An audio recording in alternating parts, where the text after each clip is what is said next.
స్నేహం అంటే ఏమిటంటే పుస్తకాలు చెప్పలేని పాఠం అంట.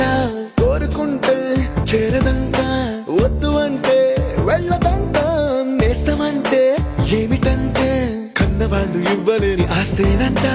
ఇస్తూ నీకై ప్రాణం పంచిస్తూ తన అభిమానం, నీలో ప్రతి ఒంటరి తరుణం చెరిపేస్తూ ఎన్నో వేల కథలు. అరే ఇంకో కథ మొదలు.